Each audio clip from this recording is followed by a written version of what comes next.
Good morning. Thanks for coming out here today. My name is Wade Jacoby. I teach in the Poli-Sci department. And it's my pleasure today to introduce to you Professor Peter Dombrowski.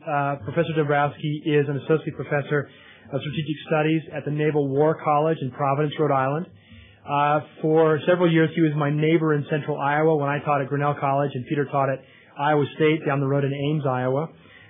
He has published very widely in a variety of fields within international relations, international political economy, international security, foreign policy, and is currently an editor of the prestigious journal International Studies Quarterly. Peter is also chair of the International Political Economy section of the International Studies Association, and his most recent publication is Military Transformation and the Defense Industry. Today he's going to talk to us about preemption, the temptations, and the peril. Please give a warm welcome to Peter Dombrowski.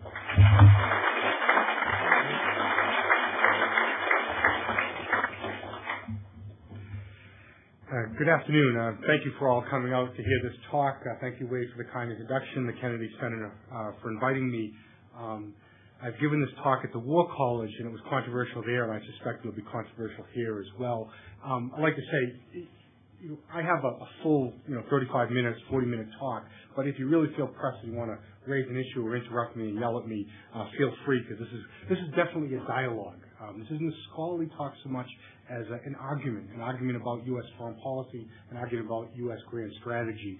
And some of what I say may tweak the conventional wisdom, and some of it may surprise you in the end. So if you really feel the compulsion, I will take questions from the field. The other thing I'll say is this is a work in progress a bit. I actually have an article that's based on this, but I haven't sent it out for publication yet, in part because I'm sharpening my arguments, and some of the things you might say to me will be helpful. We're going to talk a lot about Iraq today. That's going to come up for obvious reasons, but really my argument isn't just about Iraq. It's about a longer-term Bush doctrine, as some people have called it, and it's about a longer-term approach to U.S. foreign policy and U.S. place in the world in generally. And finally, the thing I have to say is that this is the views of myself and not of the U.S. Navy, the U.S. government, or any other agency, and I'm required to say that, and I take it quite seriously. You're hearing Dombrowski, not anybody else, and I'm sure the administration would disavow me and tar and feather me for saying some of the things I'm going to say. I'm going to make the argument against preemption on three grounds. I'm going to make it on legal grounds, I'm going to make it on moral grounds based on just war theory, which some of you may be familiar with, and I'm going to make it on political grounds. And when I say political, I mean small p political, not Democrat, Republican. I'm going to say political in the wider sense of politics. And the last thing I'll say is, by way of preface, is for those of you that are specialists in the area, who've had a course in international law or on just war, for example, some of the arguments are fairly straightforward and introductory, but I think as you'll see as we get to the strategic and political, we'll move a bit beyond sort of the straightforward arguments. So that's it, and we'll begin. Let's talk about preemption. In June 2002, at a speech at West Point, President Bush announced that henceforth the American policy would be to launch preemptive strikes against potential adversaries. And I'll just quote from his words for a second.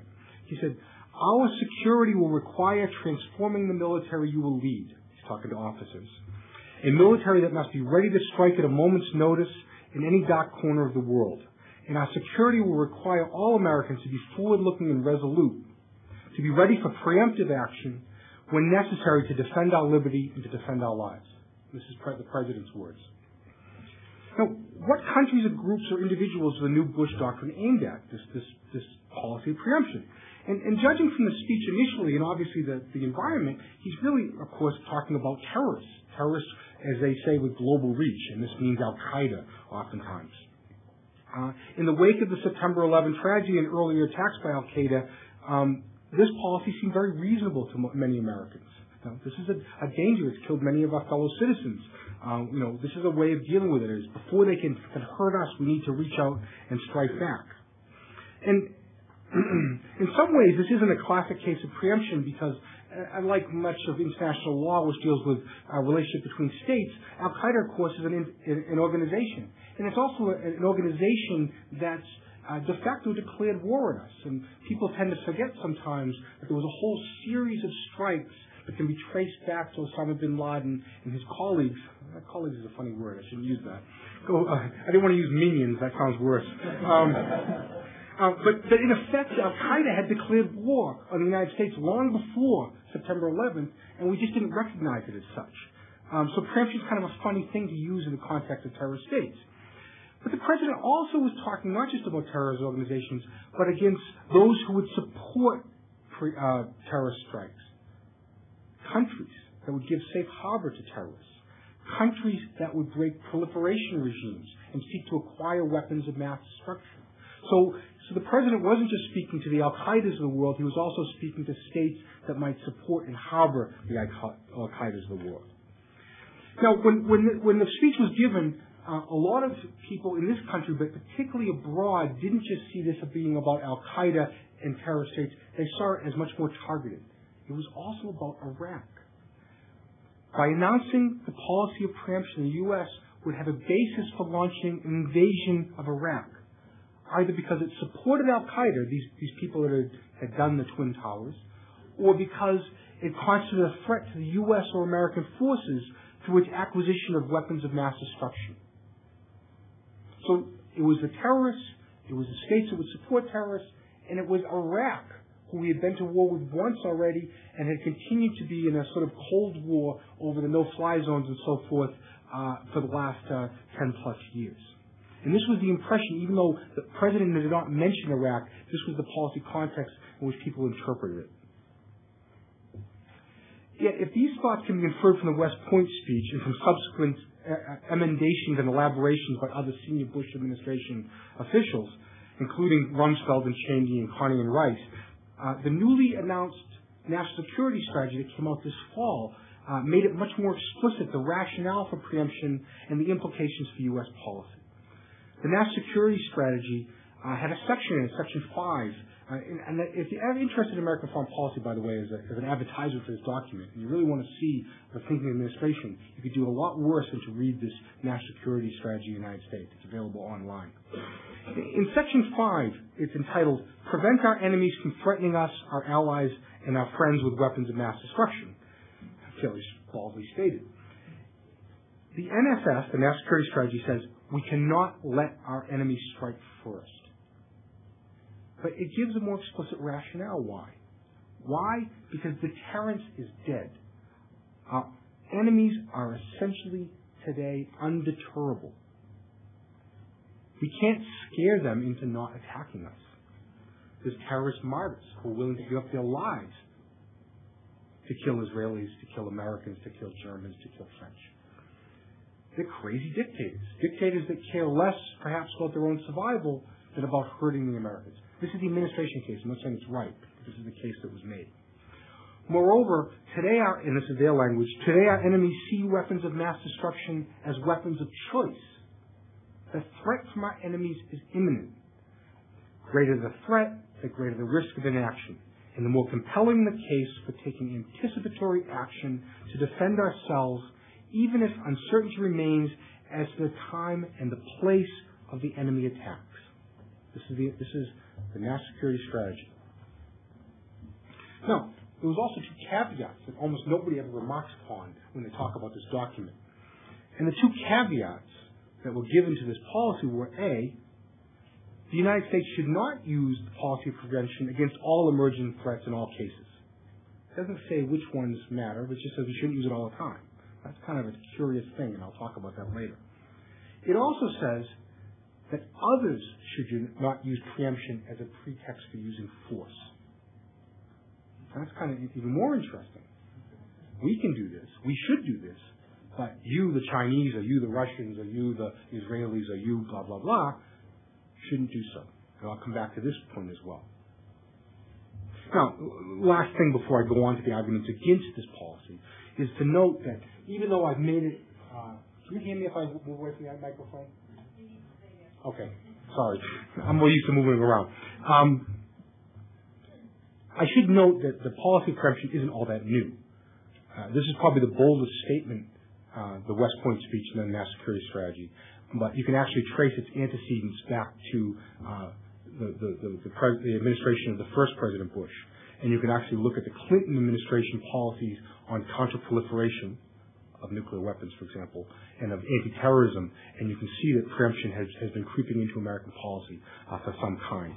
And for those of you that are conspiracy-minded and have an open mind, there's a really wonderful piece in Harper's Magazine that looks at a lot of these national security strategy documents and defense planning guidances, official documents of the U.S. government, and there's a reporter who sort of traced the language of preemption and the language of primacy, which is a different topic, historically.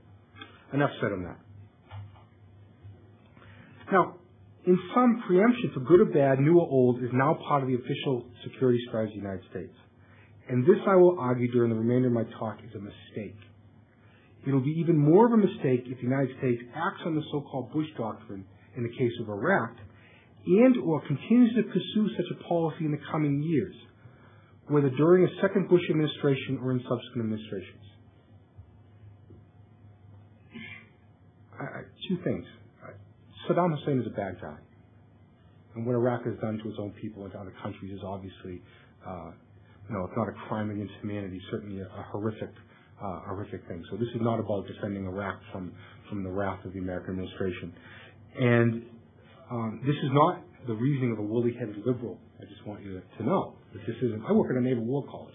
You might suspect I have a little mixed views on the use of force if you work at a war college. But I think there's some arguments that can be made from a strategic perspective and from a statecraft perspective, indeed from a realist perspective, about why some of this idea of preemption doesn't make sense for the U.S. in the long term. And I'm hoping to convince you that with this series of arguments. Okay, let me just push on to the legal stuff. Often lost in the flood of commentaries about the international legal context in which the Bush Doctrine was announced. Article 2, Section 4 of the UN Charter explicitly bans the use of force for resolving interstate disputes. It says all members shall refrain in their international relations from the threat or the use of force against the territorial integrity or political independence of any state. And there's much more, but I'll stop there. And yet, even as the UN Charter bans the use of force, it also argues that there's an inherent right to self-defense that's embedded in customary international law and in the UN Charter itself. Again, the UN Charter. Article 51 allows for self-defense in the face of armed aggression. Quote, nothing in the present Charter shall impair the inherent right of the individual or the collective self-defense if an armed attack occurs against a member of the United Nations. And there's a bunch more caveats and so forth. But the point is, on one hand, the UN Charter says, don't use force to resolve disputes, which might seem to preclude preemptive strikes, military strikes. On the other hand, it says you can defend yourself. There's a right to self-defense. But self-defense doesn't necessarily imply that preemption is justifiable. As international legal scholar Yoram Dinstein argues, the option of preemptive force is excluded by Article 51. But he also says it would be absurd to require that the defending state, the United States, for example, should sustain and absorb a devastating and perhaps fatal blow only to prove an immaculate conception of self-defense. In other words, it seems ridiculous that we should have to allow somebody to strike at us in order to have the right to defend ourselves. Now, one way out of this conundrum between the right of self-defense and the rules against taking preemptive action using force is to distinguish between what's called interceptive self-defense and anticipatory self-defense. Anticipative self-defense is justified because an attack is imminent. I point a gun at you, I put my finger on the trigger, I cock it. You have a right at that point to stop me from shooting. Anticipatory self-defense is not justified because an attack is only foreseeable or conceivable. I have the gun in my pocket, and I seem to be aggressive. In the first case, the gun is out and loaded and pointed. You have the right to defend yourself by preemption. In the second case, it's less clear that you have that right. But, and here's the kicker, even in the case of interceptive self-defense, the point and gun, a state must act out of three principles: necessity, proportionality, and immediacy. Let's just put this in English. It says, the defending state must have no alternative to using force to prevent the attack. It must respond to the imminent attack with like intensity, and it must not wait too long before undertaking the defensive action. Okay? Somebody's going to shoot me with an elastic band. I don't have the right to blow them up. Okay? I'm being sarcastic, but I think you see the point. You can't do something later. It has to be when the gun is pointed at you. So, pending another incident or change in what we know about Saddam Hussein, to take the Iraq example, it would be hard-pressed to make a strong legal case for preemption against Iraq. First, the United States clearly has other means of responding to prospective Iraqi attacks if they're possible. We can continue on with diplomacy, we can continue on with economic statecraft, we can continue on with the policy of containment. Second, an invasion with the Bush administration's avowed objective of regime change, taking Saddam and his people out of office, doesn't seem to be proportional, although we could argue about this, to the possibility that they support terrorists or that they might attack us sometime in the future. We're saying we're going to get rid of your government because you're going to threaten us. And third, depending on the nature of the future crisis, the timing of the preemptive attack against Iraq, for example, appears unjustifiable. Let me just make it simple. In short, why force, why regime change, and why now? To return to the original question of whether preemptive strikes are legal, the answer seems relatively clear. Preemption generally isn't permitted under international law, but anticipative self-defense may allow for a preemptive strike when attack is imminent. And the final thing to say about the international legal component. International law, well, there isn't an international legal system complete with judges and juries. There's no adjudication of these kinds of disputes, except perhaps through the UN process, but even then it's not quite clear. In the short run, sometimes these things are decided by both brute force and gumption, two qualities the United States has in pretty good supply. If the United States announces, contrary to international legal rulings and so forth, that it's going to have a policy preemption, then there's little anybody can do about it, friend or foe. This is the might make right argument. Now, okay, forget about the international law. I'm just going to say in front of the microphone. What about the moral arguments? Look, this isn't the time and place to go through just war theory, but I'll just point you to just war theory, probably most famously in the contemporary setting, aside from St. Augustine and so forth, most famously explicated by Michael Walzer. And it contends that for the resort to war to be justified, a state must fulfill each and every one of 6 criteria, 6 requirements. And I'm not going to define these, there's not enough time, but I'll sort of point to some of the key things. The state must have a just cause, a right intention, proper authority, and public declaration. It must be the last resort. There must be a probability that it'll succeed. And it must be proportional in a macro sense. Now, we can't go through these, and it's interesting to do that, so let me just kind of skim ahead. I'm going to read this because I need to be careful. What interests us here is that Walzer himself has recognized that the legalist tradition that I've talked about of jus ad bellum, law before war, may be insufficient, at least in part because the initial requirement for just cause generally means that a state can act when attacked, and this condition may conflict with other demands. Why? Because in the words of Walzer commentator Brian Oren, I'm going to quote, many of the world's most recent and pressing conflicts have to do with the launching of anticipatory attacks, we just talked about them, with the intervening and non-aggressive states for humanitarian grounds, and with civil war between rival groups in a single state. In other words, in the contemporary period, states, including the U.S., go to war for all kinds of reasons that don't seem to hold with just war theory. And in view of 9/11, we might also add to the commentator Oren's position that in dealing with terrorist groups with global reach and with possible access to the means of mass destruction, the requirements of the original formulations of just war theory may be quaint. Basically, Walzer walks a line between denying that anticipatory attacks are ever justified, and supporting the idea of preventative war. If Iraq or any other state in the future presents a threat to the United States, then we need to anticipate this and perhaps go to war.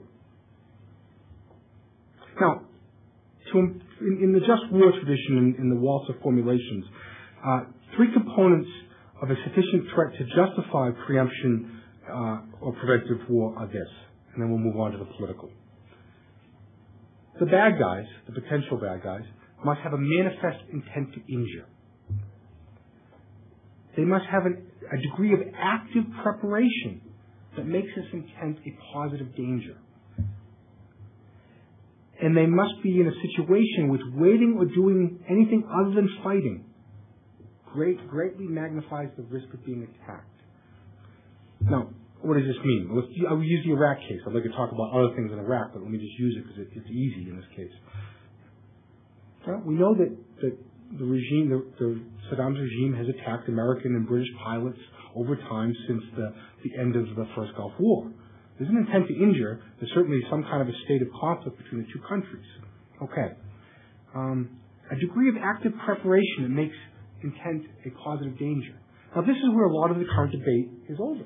Is Saddam Hussein actually attempting to acquire weapons of mass destruction? Does he have a nuclear weapons program? Well, it looks like he does.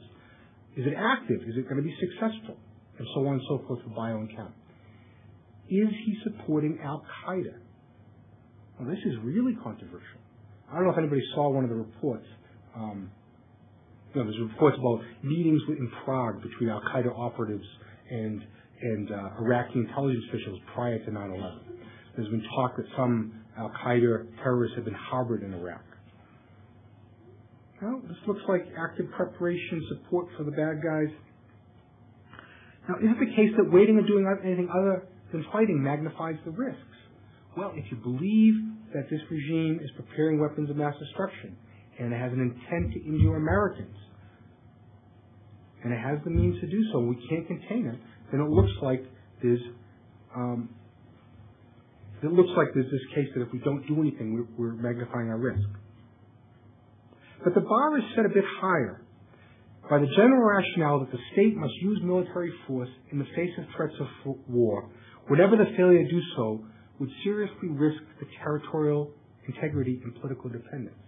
Well, this becomes actually difficult, because even though we can imagine Saddam attacking American forces in the Gulf region, it's hard to imagine, aside from supporting a terrorist, that he can actually threaten American territorial integrity.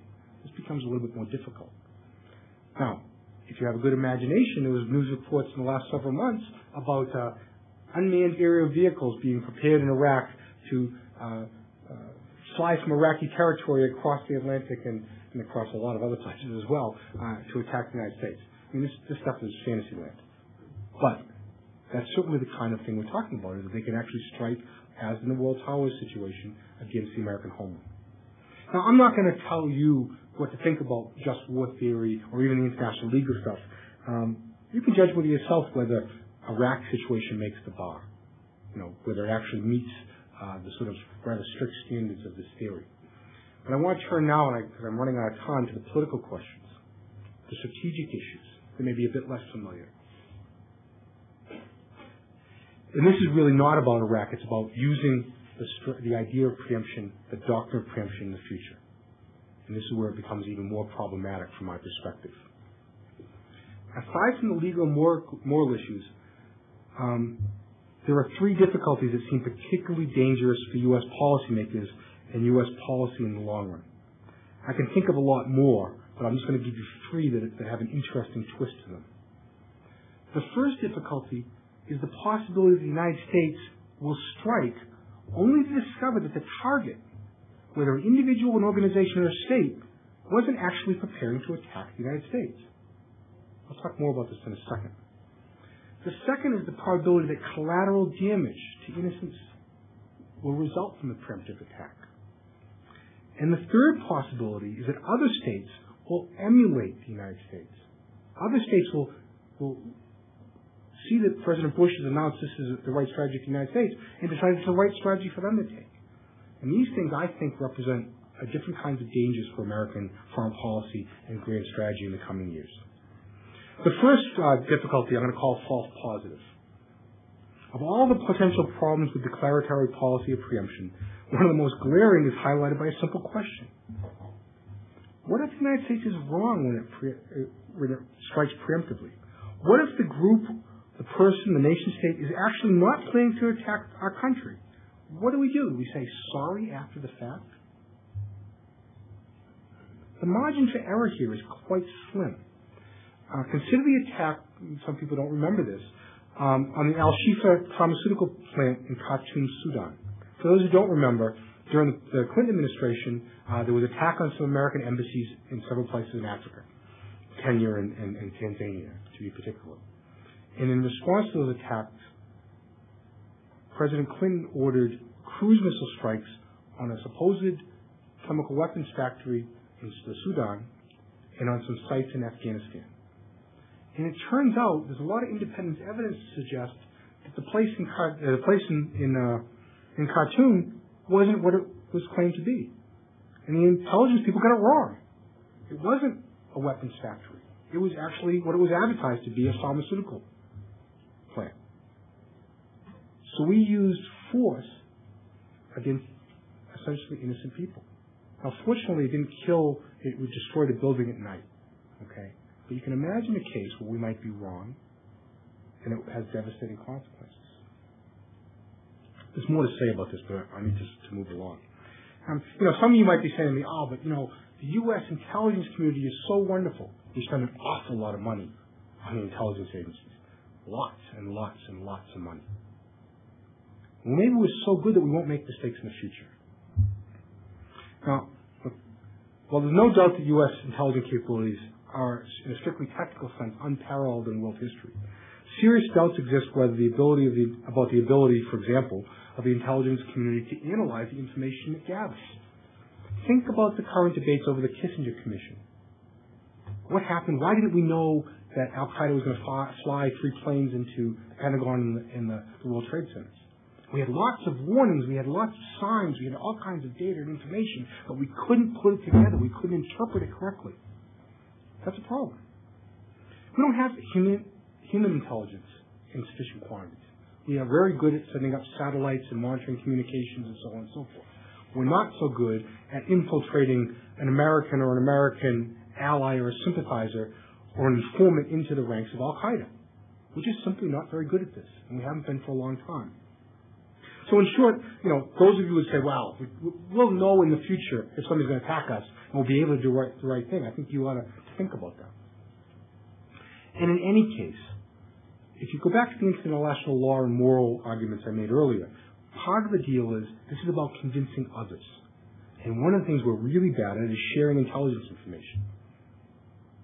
We don't like to reveal our sources and methods of how we've gathered information.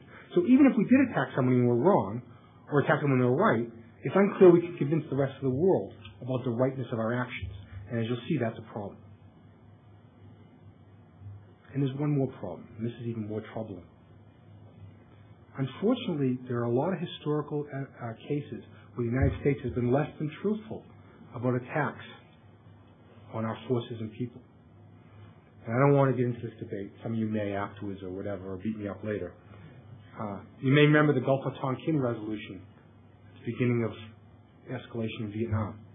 Well, there's lots of evidence that Tonkin, if it wasn't exactly staged, was overinterpreted on the part of people that were eager to get into a war with North Vietnam.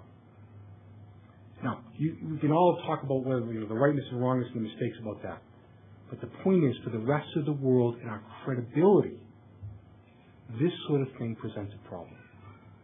Okay? I'm not going to beat that dead horse. All right. Collateral damage. Look, since Vietnam at least, since the Phoenix program, free fire zones and burning villages, we've gone to a lot of trouble not to kill innocents, even to the point of risking our own soldiers' lives to protect the lives of others. And in fact, although we get some grief in the international press about the fact that we do occasionally make mistakes and bomb places that kill innocent people, for the most part, the world has been relatively tolerant. We bombed the Chinese embassy in Belgrade at one point. by accident because we thought it was a ministry. The Chinese more or less forgave us. They were pretty aggravated, but there's been a tolerance. War is a messy business. There's the fog of war. There's technological mistakes. Let me just suggest to you that in a case of preemption, where the information isn't especially good, the legal and moral issues aren't especially clear, if there's an accident and substantial numbers of civilians are killed, this is going to be a problem in the United States. A problem of international public opinion, a diplomatic problem, a problem for our allies that could have grave consequences, which I'll come back to. I mean, just remember something. You know, if you're attacking a rogue state that's hiding weapons of mass destruction, or you're attacking a terrorist organization, these people are not stupid. They're going to, in the jargon of the day, they're going to co-locate themselves. The terrorists are going to be next to mosques and churches. The weapons manufacturing facilities are going to be in civilian areas. Our weapons are wonderful. They're unbelievable. They're fantastic in some sense. They're right out of H.G. Wells. But they're imperfect, and they fail, and mistakes are made, and the people that operate them are humans. And so if we have preemptive strikes, and we operate on this basis, there's a real danger of collateral damage. Now, you may say this is all minor issues. I'm going to talk about why maybe it's not minor at the very end. How much time do I have left, please? About 5 minutes. Okay, good. I'm rustling through. There's a lot more to say about this stuff, but let me just go to my third strategic or political problem with preemptive strikes. And this is the question of emulation. Another problem with this policy of preemption is the possibility that lots of other countries are going to follow our lead. And ask yourself, will the United States and the rest of the world be more secure if other countries adopt preemptive policies, to take it upon themselves to decide that they might be attacked and launch an attack before the other guy gets them? You want to talk about security dilemmas and increasing insecurity? A world in which preemption becomes a norm as opposed to not preemption is a world that looks more dangerous to me. It doesn't take too much of a leap of faith or logic to envision circumstances in which other countries might find it advantageous to preempt themselves, either with regard to suspected terrorists or to other nation states. The Putin government in Russia is already talking about preemption with regard to its Chechen separatists. Now, they're already at a state of war, I guess, or at least on conflict with the Chechens. But there's a lot of other problematic minority situations the Russians have where preemption might be a useful tool, both within their own territory and the territory of the former Soviet republics, with these problems, in Georgia, for example. Look at India. India is faced with Pakistan and vice versa. Either one of those countries might find it useful to adopt a policy of preemption. How about China? China and Taiwan.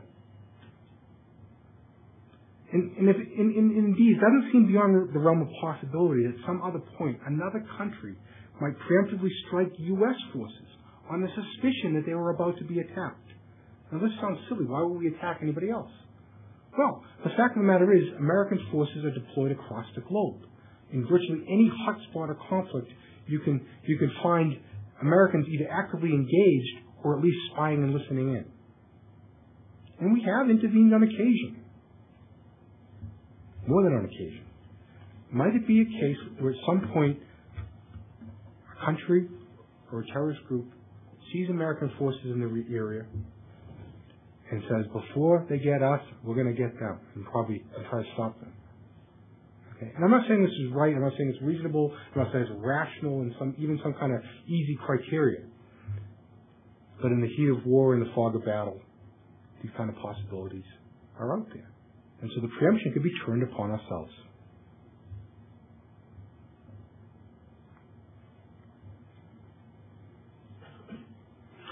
Now, let's just conclude. Look, there's a seductive logic to President Bush's West Point speech in the National Security Strategy. What country, after all, wants to play the sitting duck for terrorists in other states that vow to kill or injure both government personnel and civilian non-combatants? If a country, a group, or an individual who is about to attack can be identified, why not strike first? The President and his entire administration, and everyone else for that matter, and you and I want to defend the country and protect us against the specific targets of the planned attacks. We want to shift the costs of doing so onto the potential attacker. Yet, I tried to make the case in some detail that there are legal, moral, and political considerations that make preemptive strikes somewhat undesirable. U.S. policymakers should think long and hard before striking preemptively, and long and hard before keeping the doctrine of preemption in place as official U.S. policy. And this is especially because there's a potential for a serious backlash against the United States, and the long-term impact of such actions, either in Iraq or elsewhere, on Americans' standing in the world. If we do these things, we need to share the information about the events leading up to the strike, including the intelligence. We need to make every effort to avoid collateral damage, which might seem obvious, but we need to continue to emphasize that. And we must weigh the costs and benefits of striking against the precepts of international law, the norms of international behavior, and the wider international community's perception of the United States. Because some people like to talk about an American empire today, or they like to talk about America as the first amongst equal, or America the hegemon. There's lots of other language we use. But if you're going to maintain that position, it's in a position that many of us in this room, one way or the other, enjoy. If we're going to maintain that position, ruling by the male fist and by force, backed up by a policy that says we're going to strike force, even if we strike first, even if we make mistakes, will erode our authority, our legitimacy. You know, Ronald Reagan liked to talk, and I hate to even quote Ronald Reagan, but he liked to talk about the shining city on the hill, going back to lots of other American political traditions. America's less of the shining city on the hill for others to emulate and believe in and trust and convey responsibility on if we do things that go against the very laws and norms we ourselves helped to create in the first place, that we ourselves benefit from. And that will endanger American power and place in the world as much as the Al-Qaedas and the Iraqs. That's it.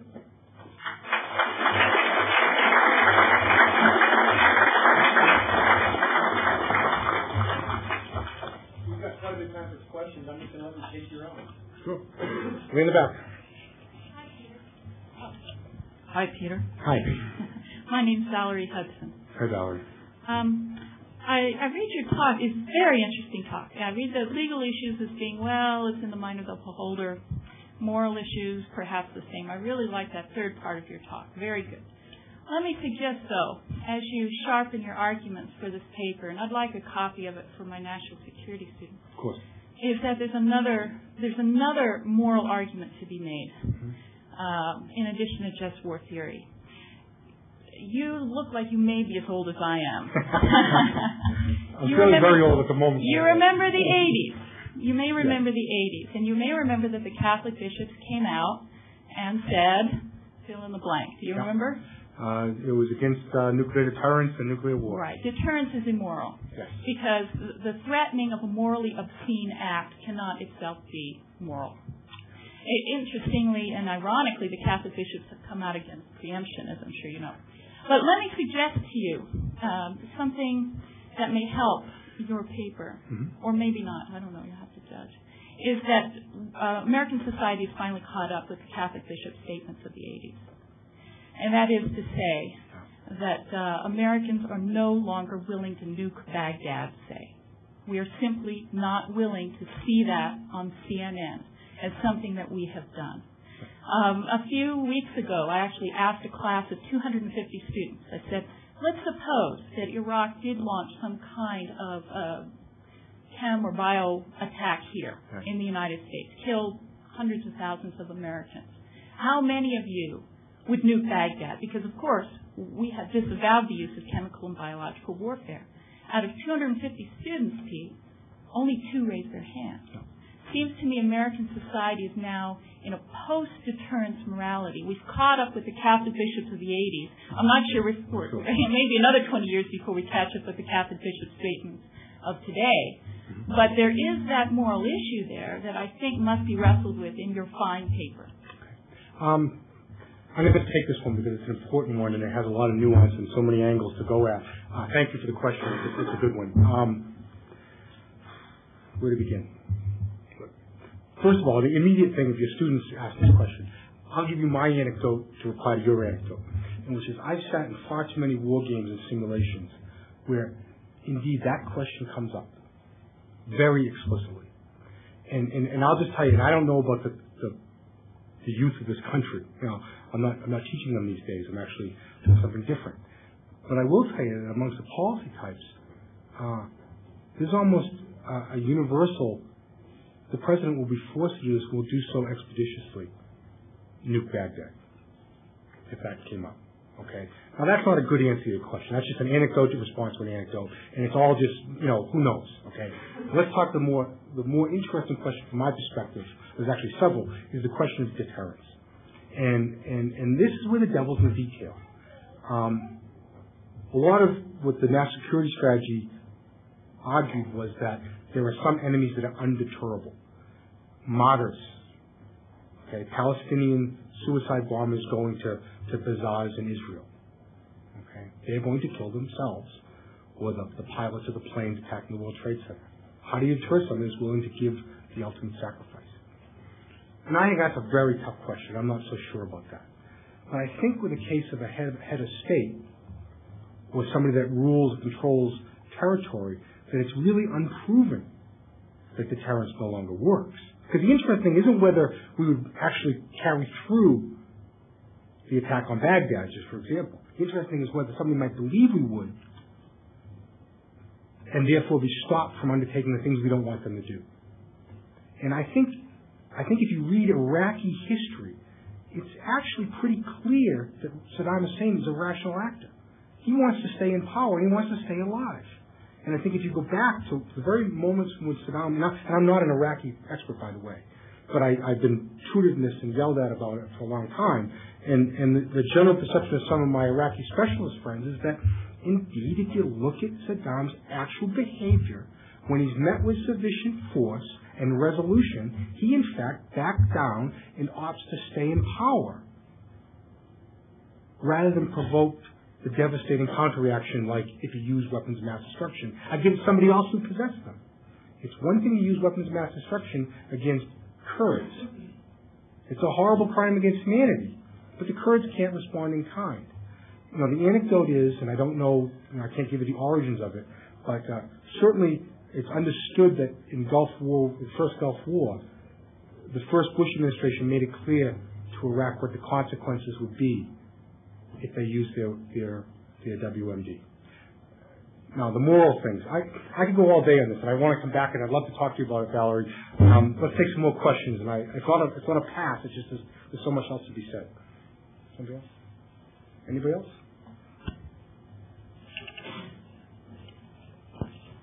I'm certainly not an international law expert or anything, but the first argument you made, the international legal argument, the preemptive UN resolution that banned preemptive strikes.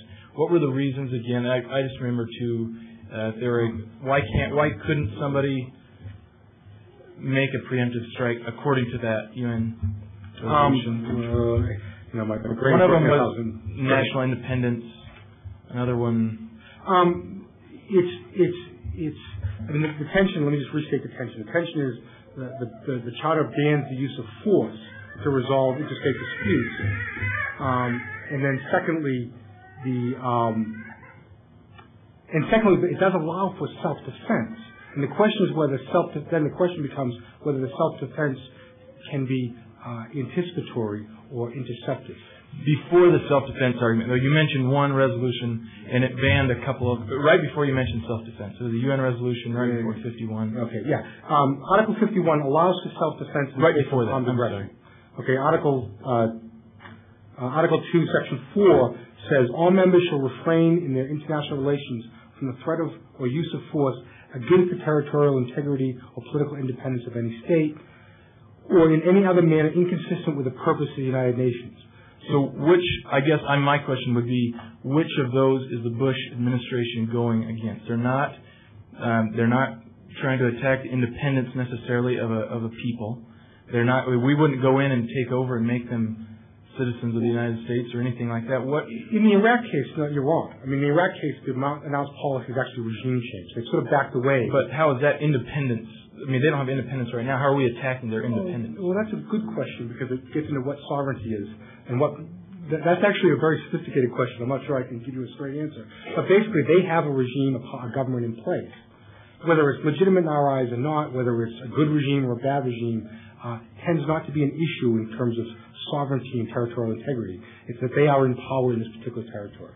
It could be made, I'm sure that a legal expert, which I'm not, could make an argument against that, though the Bush administration was not actually attacking or going against any of the points in that resolution. Could they or not? I don't think so. I think this one's pretty cut and dried. If you say you're going to use force to change somebody's regime, that's an attack on a country's sovereignty, and it's using force, which is prohibited by 2.24. And I think that's fairly straightforward. In fact, the Bush administration actually accepts that because the Bush administration has gone to the UN and sought to, and what the legitimacy of the UN is conferred upon the inspections regime and the possible backup to the inspection regime is based on resolving earlier UN resolutions going back to the Kuwait War and the first Gulf War. So they've actually accepted that 2.4 applies, said we need the Security Council's blessing on other grounds. It's a complicated question. You're not wrong. It's just there's more to it. You had it first, man. I think you and others, I think, convinced me that mostly that preemption is a mistake. But here's my nagging concern that if we're going to make an argument based on deterrence, deterrence requires information, right? Complete information about the source of the attack. Yeah. If that can be made ambiguous in some sense. Which recent Washington Post article, implied that perhaps the anthrax came from Iraq. But we don't know, and probably never will. No. Right? If a suitcase bomb goes off in Baltimore, right? There's not a whole lot of physical evidence that you can trace to specific perpetrators. Right. Right. And we don't know who did it. Right. So the question is, if Saddam could actually nuke Tampa Bay, right, without detection, right? Would he? Yeah. And I think there's arguments to be made that would serve his foreign policy interest. He would without being discovered. If he could do it without being discovered, right? Without discovery, right? Even if that possibility is remote, given the costs, the astronomical costs involved in that potentiality, doesn't that make sense to preempt? There's a lot to this question. These are great questions. Let me say two things about information. One, to take your point, and then to add a different one. This goes back to the deterrence question originally. This is not quite your point. Let me start with that and get to yours. Some people say, look, maybe Saddam is in the bubble. He doesn't understand. The information is kept to him for a lot of reasons. He doesn't recognize that he's pushing his society to the brink, not even for a nuclear strike, but just for invasion. That, if the information is kept from him, it's filtered in such a way that he doesn't understand how his actions are endangering his own life and the life of his regime. They don't have the sufficient information. Okay, that's one part of the information problem, and it's one thing that leads you to worry about deterrence, because he's not deterred because he simply doesn't know the consequences of his actions. Now, the second question, which is what you raised, which is information about the perpetrator of the attack and how do we know this?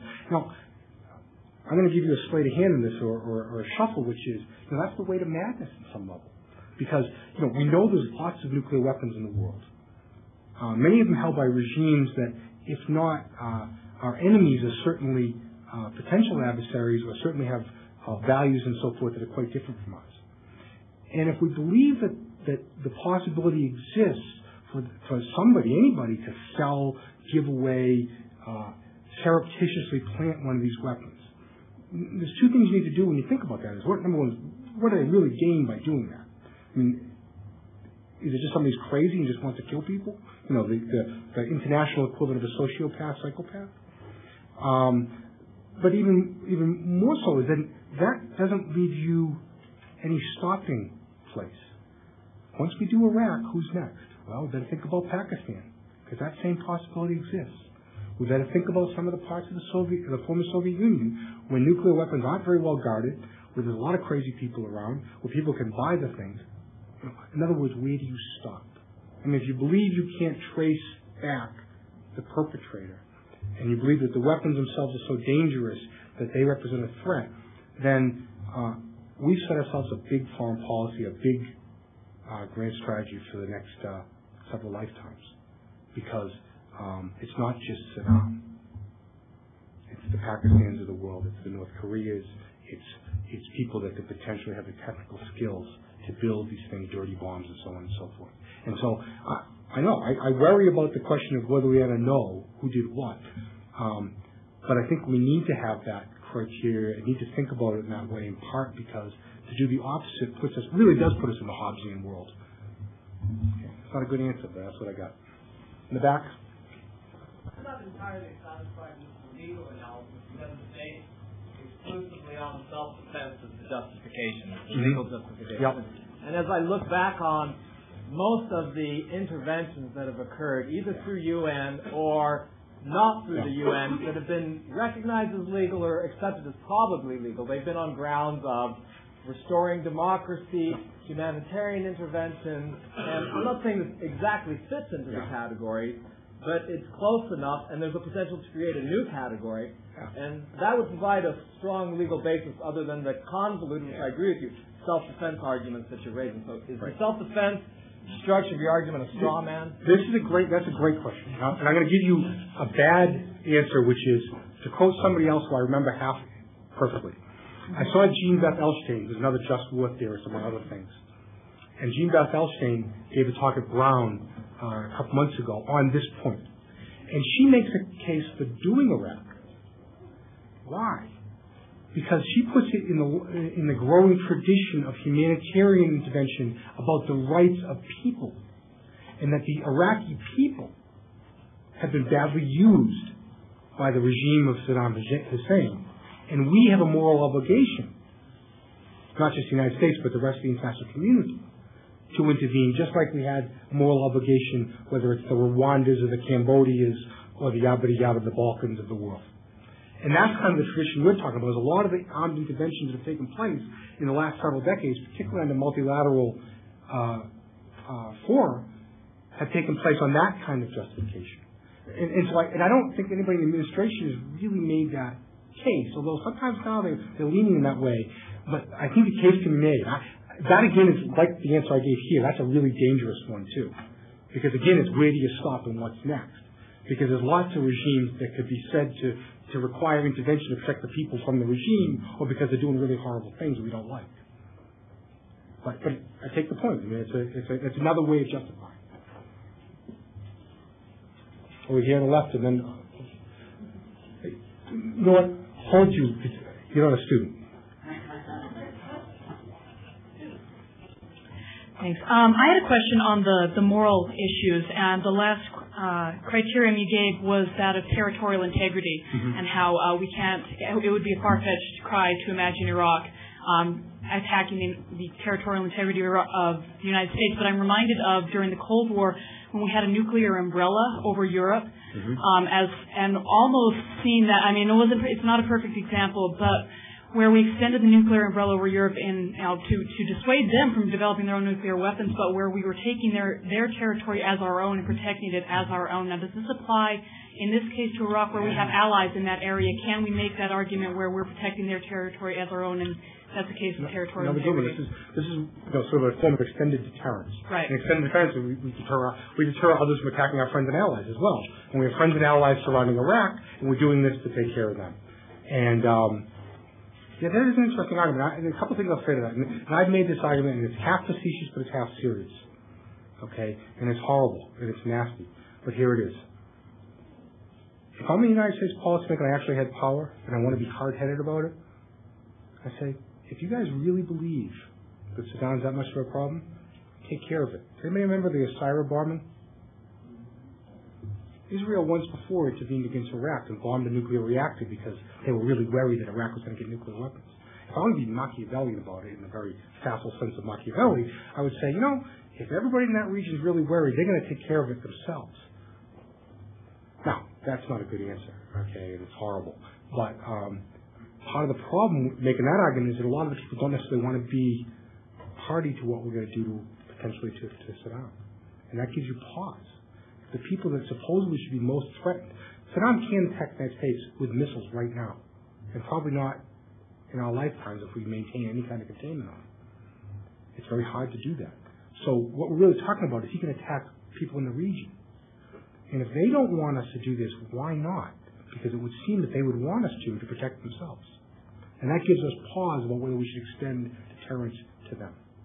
But it's a complicated question. I'm sorry, I'll give you next thing. I wanted to ask a question about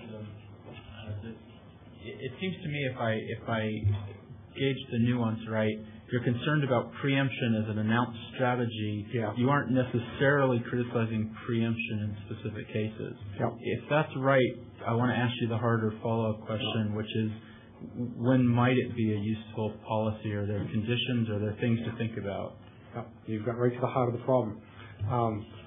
It comes back to that interceptive versus anticipatory self-defense question, and secondarily the preventative war. If the gun is cocked and it's at my head, me meaning the United States, then I think you do it. And, if somebody's going to make a moral judgment in the second coming, then let them make that. I'm going to make my judgment about that I want to protect my fellow citizens. So, if the plane is flying towards the World Trade Center and it's filled with gas and fuel, or it's filled with plastique or whatever it is, that's not really preemption in my mind. Shoot the darn thing down. It's a utilitarian calculus in some way. What does that mean in the case of a nuclear bomb?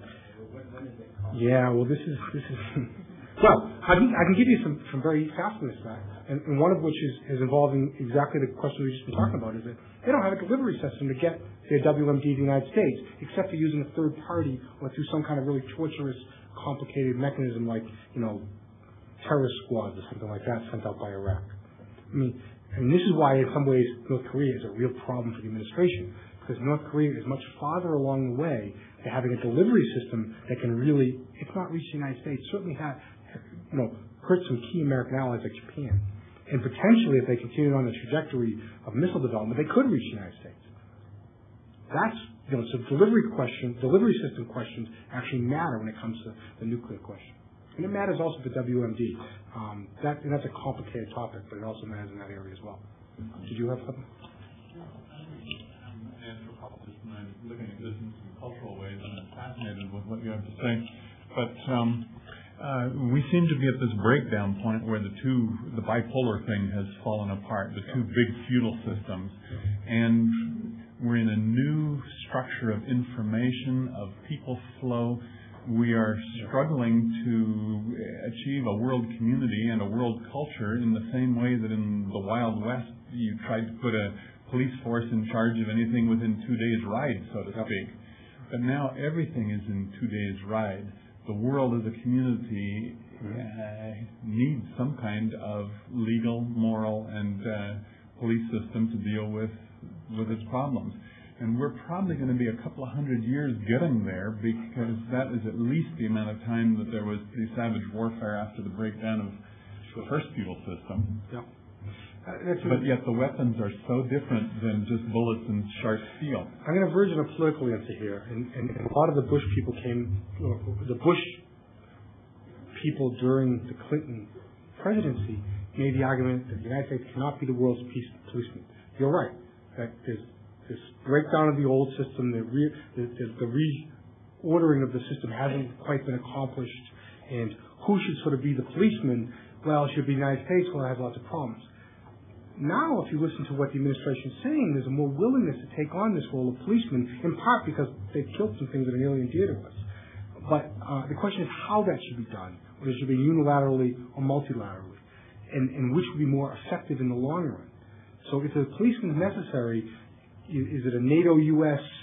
condominium? Is it a pumped-up UN? Is it coalitions of the willing in the jargon of Washington? But the presumption, at least on people like me, is that there may need to be some way of tamping down these post-Cold War, post-bipolar world disorder, which actually empirically isn't true, by the way, but that's a different story. Who should do it and how? matters. And I would say if it has to be done at all, it has to be done in a multilateral way. But that's really a political judgment. I don't know if that's exactly your question, but and it's a good answer. A multilateral response deals with the cross-cultural issues in some measure also. And even the Bush administration, in the end, didn't want to go to the UN Security Council and wound up going there and being very successful in making their case. To its credit, the administration went, made an argument, and persuaded a lot of very diverse countries to get on board. They didn't get the full loaf of exactly what the American administration wanted, but they got it pretty close to more than a half a loaf.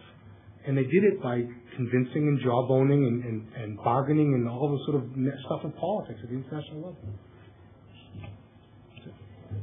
Thank you all.